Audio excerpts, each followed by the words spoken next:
अगाडिको बन्ने घरहरू अब निर्माणहरूमा राष्ट्रिय अब तपाईँको सिंहदरबारमा पनि यति ठुलो राख्ने ठाउँमा अहिलेसम्म नभएको हो कि भएर नि प्रयोग नभएको हो होइन। त्यहाँ पनि हुनुपर्ने हो संसद भवन झन् त्यस्तो विदेशीहरूले बनाइदिए विदेशी निकायले बनाइदिए हाम्रो संरचना अब हाम्रो जमिनमा बनिन्छ भनेर हाम्रै संरचना त होइन विदेशीको भवन भनेर त किन भन्नु र होइन तपाईँकै जग्गा बनिन्छ अब हाम्रै संरचना त्यसरी चल्दाखेरि हामीले अब भोलि त बस्नुपर्छ हामी त्यहीँ जानुपर्छ त्यही हामीलाई त त्यो भवनहरू बिल्डिङहरू त चाहिन्छ त्यति भन्ने त सोच पुऱ्याउनु पर्छ होइन। अनि त्यसमा पनि अब भोलिका दिनहरू त कहिले देखाएको छ र एक सेकेन्ड पछि के हुन्छ भन्ने थाहा हुँदैन अब भोलि भने त अब भोलि नै भयो भोलिको कुरो त के थाहा र होइन। तर आज हामी केही हाम्रो केही विकास गर्दा केही निर्माण गर्दाखेरि त्यसलाई सुरक्षित कसरी बनाउने त्यसमा आउन सक्ने सम्भावनाहरू के छ त्यसमा आउने क्षतिहरू के छ अनि त्यही क्षतिहरूलाई के गरी घटाउने ती घटाउने अनि ती क्षतिहरूलाई के गरी न्यूनीकरण गर्ने तिनीहरूलाई के गरी भएकै खण्डमा पनि हामी के गरी चाहिँ त्यसलाई न्यून गरेर या निष्क्रिय गर्न सक्छौँ या त्यो जुन नराम्रो शक्तिहरू नराम्रो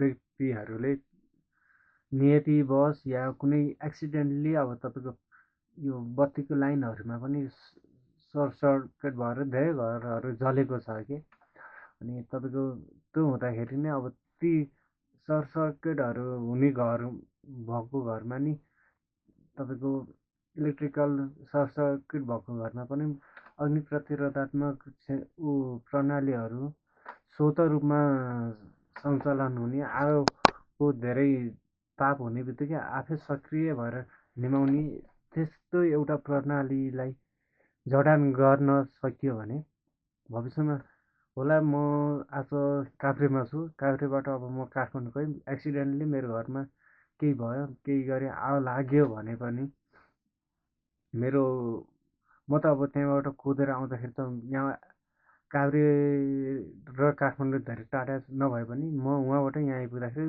घर आगोको राख्दै कति नै बेर लाग्छ र सुक्या एउटा काठहरू बाल्नलाई होइन। अनि के अरे त्यस्तो एक्सिडेन्टली कुनै घटना घटिहाले पनि हाम्रो आगो सम्बन्धीबाट आगोबाट हुने क्षतिलाई चाहिँ पूर्ण रूपमा अन्त्य र न्यूनीकरण गर्न सकिन्छ भन्ने मेरो धारणा हो। जसकारण अब कसैले कसैको क्षति पुर्याउँदाखेरि क्षति पुर्याउनुभन्दा पहिले नै उनीहरूको क्षति पुर्याउने उसलाई निष्क्रिय बनाउँ भन्ने मेरो तपाईँहरूमा मेरो विचार हो होइन। यतिलाई अब केही गलत बोलेँ केही ठुलो बनेँ होइन यस्तो मान्नुहुन्छ भने माफी चाहन्छु। जस मलाई त यति लागेको हो कि अहिलेको जुन हाम्रो समाजमा हामी त्यही समाजमा बस्छौँ र समाजमा भएको त्यो घटनाबाट यही पाठ सिकियो कि अब हाम्रो सिकाइ र बुझाइ गराइले अझै पनि हाम्रो घरहरू सुरक्षित भएका छैनन्। हामीले गरेको निर्माणहरू त्यति धेरै सुरक्षित छैन। हामीले सुरक्षाको लागि केही केही चरणमा हामीले लाँदै गर्नुपर्छ विकास गर्दै लानुपर्छ। अनि विकासलाई कसरी सुरक्षित बनाउने विकासमा गरेको विकासमा के कमी कमजोरी आउन सक्छन् के क्षतिहरू आउन सक्छन् पछिका दिनमा तिनीहरूलाई पनि हामीले पूर्व नै अनुमान लगाएर हाम्रो अनुमान चाहिँ जसलाई थाहा हुँदैन उसलाई हो तर इन्जिनियरहरू हुनुहुन्छ उहाँहरूको सल्लाह लिनुभयो भने धेरै उत्तम हुन्छ। उहाँहरूलाई त्यही अनुसारै तयार बनाइएको हुन्छ जब क्षतिहरू हुन खोज्छ हुने ठाउँहरू हुन्छ उनीहरूलाई पहिले नै त्यही कुराहरूको जानकारीहरू अनि ज्ञानहरू दिइएको हुन्छ। जस कारणले इन्जिनियरहरूको सल्लाहहरू लिएर मात्र आफ्नो घर निर्माणहरू गर्नु होला। अनि इन्जिनियरको सल्लाह अनुसार गर्दाखेरि अवश्य पनि तपाईँको घर असुरक्षित हुँदैन। केही केही कुरामा हामी आफै कम्प्रोमाइज गर्छौँ, तर यस कुरामा चाहिँ हामी कम्प्रोमाइज नगरौँ। अग्नि प्रतिरोधात्मक भवन अनिवार्य रूपमा गरौँ।